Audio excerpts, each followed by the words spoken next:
Hello student, good afternoon. प्यारे बच्चों, आज हम लोग कक्षा 11 का अर्थशास्त्र का इकाई 4 में चैप्टर 3 पढ़ेंगे। इसमें 3 चैप्टर इकाई 4 में है, 1, 2, 3। तो तीसरा हम लोग पढ़ रहे हैं, पहला दूसरा इसके बाद पढ़ेंगे। तो इसमें हम लोग का जो चैप्टर है उदारीकरण, निजीकरण और वैश्वीकरण की एक समीक्षा। तो अंग्रेजी में कहेंगे liberalisation, privatisation and globalisation and evaluation. Evaluation में होगा समीक्षा। तो जब हमारा देश 1947 में स्वतंत्र हुआ तो उस समय हमारे देश को विकास करने की जैसे ज़रूरत थी, तो जितने भी उद्योग हुए वो सब सरकारी क्षेत्रों में लगे। इन सारे उद्योगों पर सरकार का नियंत्रण था और ये चला आया 1990 तक। लेकिन सरकारी उद्योगों पर सरकार का नियंत्रण था, लेकिन वो अच्छी तरह परफॉर्म नहीं कर पा रहे थे। उनका मैनेजमेंट सही नहीं था, डिसीजन लेने में बहुत समय लगाते थे, तमाम तरह की बहुत जटिल प्रक्रियाएं थी, जिससे उद्योगों को लाइसेंस लेने में भी बहुत दिक्कत होती थी। तो इस वजह से हमारा देश जिस गति से प्रगति करना चाहिए था वैसा नहीं हो पाया।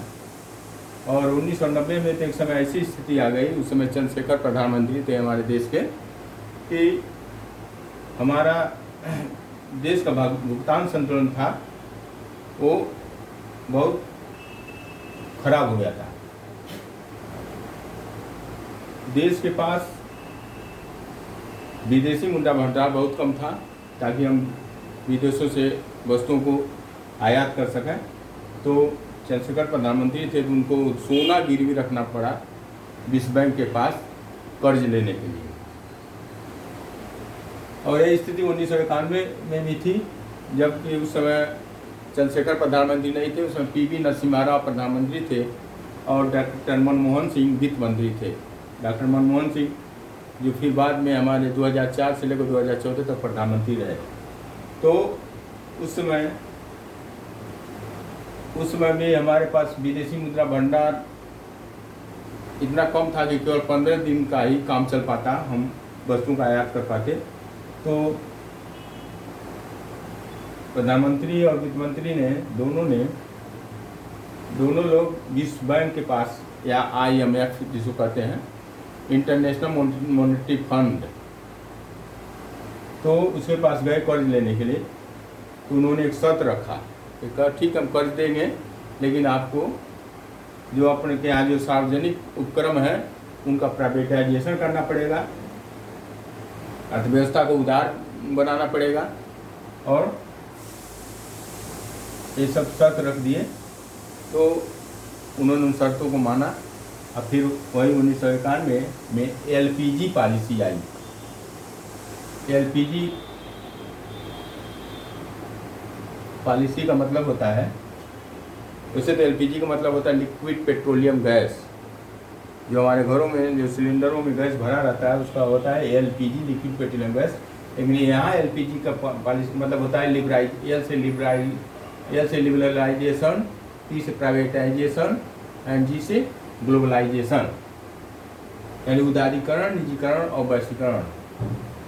तो उदारीकरण LPG नीति 1991 में लागू हुई, जिसको नई आर्थिक नीति भी कहा गया। तो उदारीकरण पहले हम देखते हैं। उदारीकरण का अर्थ होता है, उदारीकरण का अभिप्राय अर्थव्यवस्था पर प्रशासनिक नियंत्रण को धीरे धीरे शिथिल करते हुए अंततः उन्हें समाप्त कर देने से है, अर्थात उद्योग तथा व्यापार को अनावश्यक प्रतिबंधों से मुक्त करना। उद्योग और व्यापार को आवश्यक प्रतिबंधों से मुक्त करना। तब उदारीकरण में है कि जो हमारी अर्थव्यवस्था प्रशासनिक नियंत्रण है उनको कम किया जाए, उनको धीरे धीरे कम किया जाए और उनको निजी हाथों में दिया जाए, यानी प्राइवेट हाथों में उनका प्रशासनिक व्यवस्था को दिया जाए और उन्हें धीरे धीरे करके पूरा समाप्त कर दिया जाए, अर्थात उद्योग तथा व्यापार को अनावश्यक प्रतिबंधों से मुक्त कर दिया जाए। जो हमारे यहाँ बहुत जटिल प्रक्रिया थी लाइसेंसिंग की और टैक्सेशन की, उनको उनको प्रतिबंधों से मुक्त किया जाए ताकि अधिक से अधिक विदेशी कंपनियां हमारे यहाँ आएँ और पूंजी निवेश करें। तो उदारीकरण का उद्देश्य क्या था? पहला था घरेलू उत्पादन तकनीक में सुधार करके उत्पादन क्षमता को विकसित करना। जो घरेलू उत्पादन तकनीक है, जो हमारी परंपरागत तकनीक चली आ रही थी काम करने की, उसमें सुधार किया जाए, नई नई टेक्नोलॉजी को अडॉप्ट किया जाए और अपने उत्पादन क्षमता को बढ़ाया जाए। दूसरा, रोजगार के अवसरों में वृद्धि करना। जब हम टेक्नोलॉजी में चेंज करेंगे, नए नए उद्योगों को स्थापित करेंगे तो रोजगार अपने आप बढ़ जाएगा। वस्तुओं सेवाओं की गुणवत्ता में सुधार करना। जो हम प्रोडक्शन कर रहे हैं सामानों का, वस्तुओं का, उनकी क्वालिटी में सुधार किया जाए ताकि वो विश्व मार्केट में प्रतिस्पर्धा कर सकें। चौथा, अर्थव्यवस्था को अंतर्राष्ट्रीय प्रतिस्पर्धा योग्य बनाना। मैंने हमारी जो अर्थव्यवस्था है उसको ऐसे योग्य बनाए तो जो विश्व की अर्थव्यवस्था है उसके साथ कंपटीशन कर सकें। उदारीकरण के उपाय, पहला है लाइसेंस और पंजीकरण में छूट। उन्होंने बताया कि लाइसेंस और पंजीकरण में छूट दिया गया ताकि अधिक से अधिक कंपनियां आ सकें। एकाधिकार कानून से छूट, विस्तार तथा उत्पादन की स्वतंत्रता, फैक्ट्रियों को या उद्योगों को यह पूरा छूट दिया गया कि वे अपना विस्तार, मार्केट के अनुसार विस्तार करें और मार्केट की डिमांड के अनुसार वस्तुओं का उत्पादन करना है, पूरी स्वतंत्र किया। लघु उद्योगों की निवेश सीमा वृद्धि। लघु उद्योगों का में पूंजी निवेश की सीमा 5 करोड़ तक कर दिया गया ताकि वे अपने उद्योग को और बढ़ा सकें। पूंजीगत पदार्थों के आयात की स्वतंत्रता। पूंजीगत पदार्थ यानी विदेशों से पूंजी, टेक्नोलॉजी और कच्चे माल को आयात करने की पूरी स्वतंत्रता दी गई। तकनीकी आयात की छूट, टेक्नोलॉजी की भी आयात करने की छूट गई कि वहाँ से तकनीक, विदेशों से तकनीक, टेक्नोलॉजी लिया जाए और अपने उद्योगों को में उस टेक्नोलॉजी का प्रयोग करके उनको कम्पिटिटिव बनाया जाए। ब्याज दरों का स्वतंत्र निर्धारण। व्यापारिक बैंकों को ये पूरी छूट दी गई कि वो मार्केट के अनुसार अपने ब्याज दरों का निर्धारण करें। अब निजीकरण। निजी क्षेत्र द्वारा सार्वजनिक क्षेत्र के उपक्रमों को पूर्ण रूप से या आंशिक रूप से स्वामित्व प्राप्त करना। देखिए हमारी जो अर्थव्यवस्था थी वो पब्लिक सेक्टर और प्राइवेट सेक्टर, इस समय पब्लिक सेक्टर प्राइवेट सेक्टर दोनों साथ साथ चलते थे। तो प्राइवेट सेक्टर को, निजी क्षेत्र को, प्राइवेट सेक्टर मतलब जो पूंजीपति होते हैं वो अपनी पूंजी लगाते हैं, उनका अपना मैनेजमेंट होता है, वे अपने कर्मचारियों को रखते हैं, उनको निकालते हैं, उस पर सरकार का कोई नियंत्रण नहीं होता। तो निजी क्षेत्र और सार्वजनिक क्षेत्र के उपकरणों को पूर्ण रूप से, आंशिक रूप से स्वामित्व प्राप्त करना। निजीकरण का अर्थ जो सार्वजनिक क्षेत्र के उपक्रम हैं उनको या तो पूर्ण रूप से नियंत्रण कर लिया जाए, प्राइवेट को दे दिया जाए, या आंशिक रूप से, आंशिक माने 100% जहाँ है वहाँ 20% सरकार का नियंत्रण हो, 80% प्राइवेट का, या जो भी हो, जैसे 60-40 का व्यवस्था में 60% प्राइवेट हो या 40% सरकारी हो। इस प्रकार आंशिक रूप से स्वामित्व प्राप्त करना तथा उनका प्रबंध करना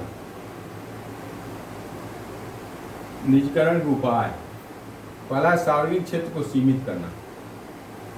सार्वजनिक क्षेत्र हमने बताया कि जो सार्वजनिक क्षेत्र है, जो हमारे यहाँ जो सार्वजनिक क्षेत्र में लगभग 17 कंपनियाँ थी जिनको सरकार संरक्षण प्रदान करती थी, तो उनको घटाकर 2 कर दिया गया, यानी बाकी को प्राइवेट में दे दिया गया। तो वही कह रहा है कि सार्वजनिक क्षेत्रों को सीमित करना, सार्वजनिक क्षेत्र को सीमित किया जाए और प्राइवेट सेक्टर को बढ़ाया जाए। दूसरा, विनिवेश। विनिवेश मतलब पूंजी का निवेश। जो विदेशी कंपनियां हैं वो आकर हमारे यहाँ पूंजी का निवेश करें। अगला, वैश्वीकरण, ग्लोबलाइजेशन। विश्वव्यापीकरण वह प्रक्रिया है जिसमें विश्व बाजारों के मध्य पारस्परिक निर्भरता उत्पन्न होती है और व्यापार देश की सीमाओं में प्रतिबंधित न होकर पूरे विश्व में फैला जाता है। वैश्वीकरण यानी ग्लोबलाइजेशन मतलब होता हुआ जो हम व्यापार करते हैं वो हमारे देश की सीमाओं में प्रतिबंधित न रहकर पूरे विश्व में फैला हुआ होता है। जैसे हमारे देश की कंपनियां या हमारे देश के बैंक विदेशों में जाकर काम करते हैं और विदेशी कंपनियां और विदेशी बैंक हमारे यहाँ भी आकर अपनी शाखाएं खोलकर काम करते हैं। तो ये हो गया विश्वव्यापी व्यापारीकरण।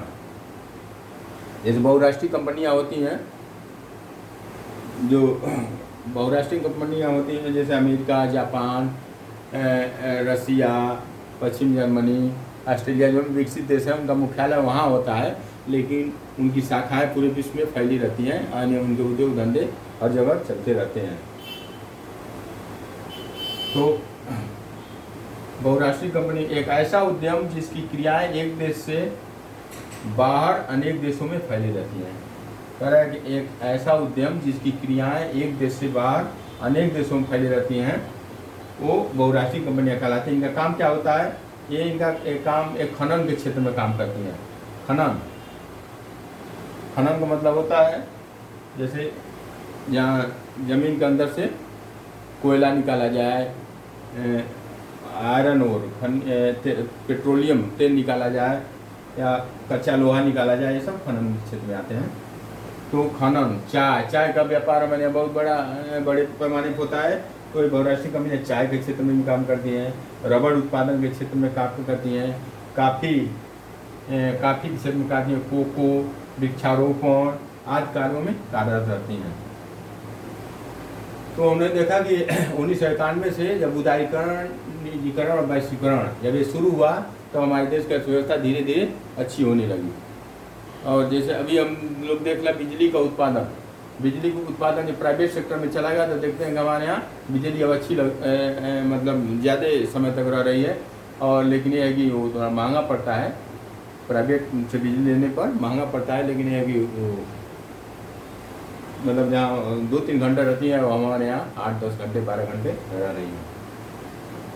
लेकिन निजीकरण का एक दुष्परिणाम भी है। जैसे आंध्र प्रदेश का उदाहरण है, आंध्र प्रदेश में बहुत हथकरघा उद्योग थे, कपड़ा उद्योग थे, तो फिर वहाँ बिजली को जो प्राइवेट सेक्टर दे दिया तो बिजली इतनी महंगी हो गई कि लोग उद्योग धंधे काम करना धीरे धीरे बंद कर दिए और उनको भुखमरी के कगार पर आ गए। तो ये सब उसका बुरा प्रभाव है। तो ये चैप्टर पूरा होगा, अगले चैप्टर में फिर हम लोग इसके आगे का पढ़ेंगे। धन्यवाद।